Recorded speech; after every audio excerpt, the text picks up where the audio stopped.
So, this week, I want to share with you what I learned from a resilient leadership course. So, you would have seen on my socials this week that I was talking about an aha moment that I had during the course that I completed just recently. And I wanted to give you a little bit more insight into some of the other things and key takeaways that I learned so that I can pass that on to you. So, firstly, I want to give a really huge thank you to the Bundaberg Regional Tourism Board who arranged the course here in Bundaberg. And I was fortunate enough to gain one of the scholarships that they had on offer to complete the course at no fee, which was a great start to my year. The course began back in March. So, a little while ago now. So, and a bigger thank you to Lee and Robbie from the Institute for Tourism Leadership Australia, who facilitated this course. So we got one day into the 4-day schedule before the COVID-19 laws shut down the world. And we made the move to online sessions, which is always tricky to facilitate a larger group at the best of times. But Lee and Robbie did such an amazing job, and what a time to be learning about resilience when we needed it the most. We had some great real life scenarios that we could go through and work through together as a group. So, probably great timing, really, at the end of the day. So, on first impressions, I wasn't really sure just how much that I would learn from the course. I've completed a lot of professional development in my time, and there's just always some overlaps in that. But this course was a lot different than I had anticipated. A lot different. And so if you ever get the chance to do this course or any training with Lee and Robbie, absolutely jump at it, because they were just amazing facilitators and they made all the difference for me. So the course itself was broken down into 4 sections. Build industry resilience, resilient leader, resilient teams, and then open to a connected world. And so it was great timing that our first session was able to be done as a group and in person. We looked at the industry that we work in and our region and what resilience looks like here in our Bundaberg region. During that session, we unpacked the 6 domains of resilience, and I want to share with you a snapshot from our texts that we were given and what we learnt from. So the first of the domains is the vision. So it's the most important of the domains. Vision is about your sense of purpose, your goals, and your personal vision for yourself. The reason this is the most important domain is that all the other domains are guided by what it is that you want to achieve. Having clarity in this domain allows you to be decisive when facing tough choices and to maintain perspective when facing challenges. So whether your goals relate to family, work, or a side project, what's important is being specific and clear. The second domain is your composure. It's all about regulating emotions. The fight or flight response of the brain loves to flare up when facing conflict or hearing about a sudden change at work. But being able to overcome the instinctive emotional response and maintain your composure often means being able to recognize hidden opportunities and solve problems in novel ways. And this is because becoming emotional prevents you from properly accessing your ability to think critically. The third is the reasoning. Creativity and innovative problem solving is incredibly useful when facing challenges along the way. That is what the reasoning domain is all about. This domain needs composure for you to keep you cool, as well as vision so you know what goals to direct your actions toward. The fourth domain is tenacity. Persistence is key. Einstein pointed out the importance of persistence for success when he said that it's not that I'm so smart, it's just that I stay with problems longer. In a globalized world, success is no longer a given, and we need to be willing to work hard and smart to stay with a problem if we hope to achieve something, especially if you want to achieve something that no one else has. The fifth domain is collaboration. Now, we are social beings. The brain has a deep fundamental need for connection with others to be able to thrive, which is probably evident through stocks for Zoom soaring at this time and the take up of using Zoom soaring. We need that connection. The brain has dedicated neural structures to recognize facial expressions, while mirror neurons fire within the brain to help us empathize with others. We are, after all, in this together, and so what we do and focus on is not just for us, but to help our communities together and involve our world. This connection is what the collaboration domain is all about. And finally, the last domain is health.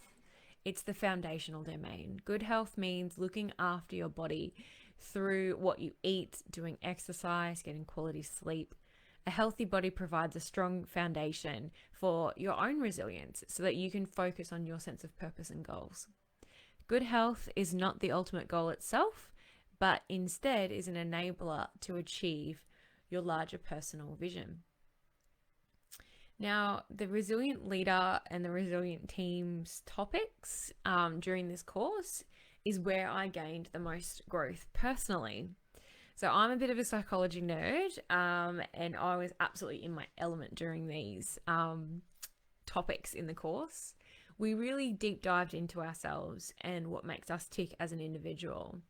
Overall, we completed a number of different testing, including our social styles that I've been talking about this week on the feed. We did a comprehensive DISC profile assessment.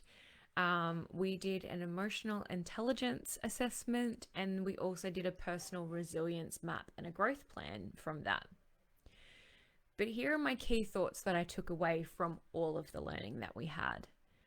In order to lead effectively, we need to know ourselves really well.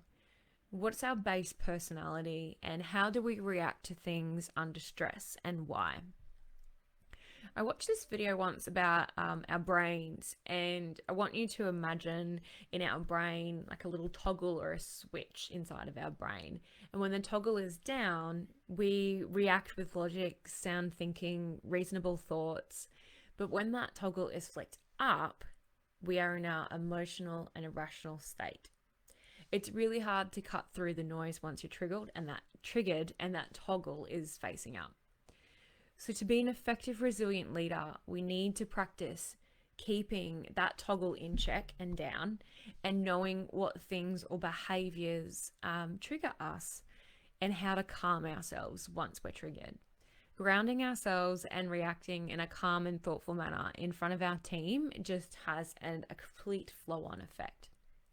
It's really easy to buy into panic and negativity in a team.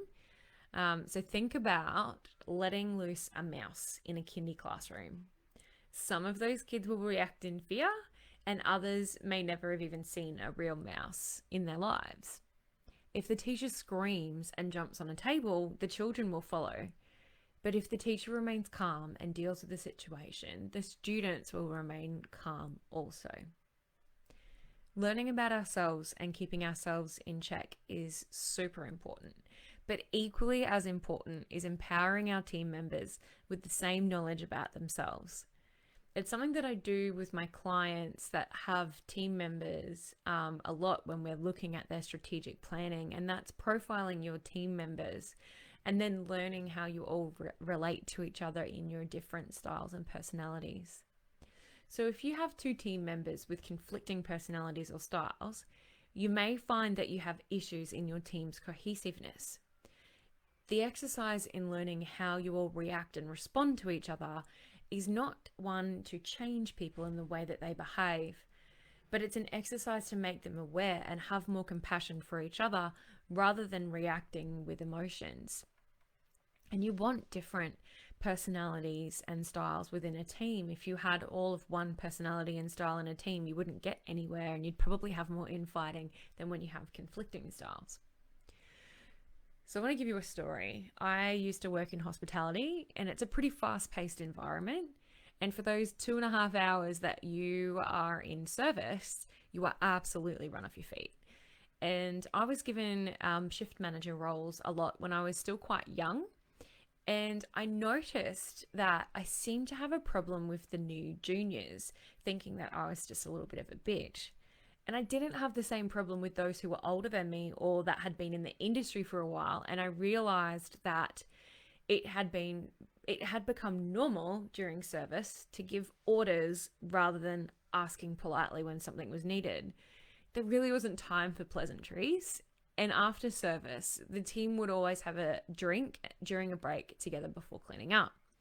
And it was only during that break that I realized that someone even had a problem with me. And I worked out very quickly that I needed to have a chat with my new recruits on their first shift before service started.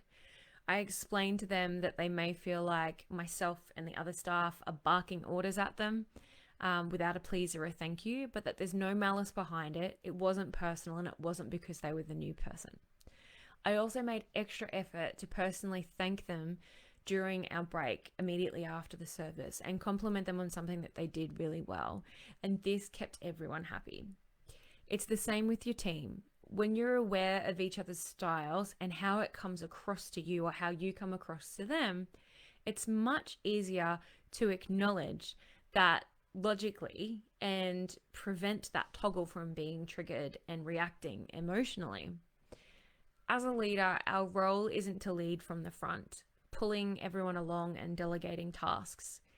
Our role is to keep ourselves in check, notice when our team might be struggling, and keep everyone's toggles in check.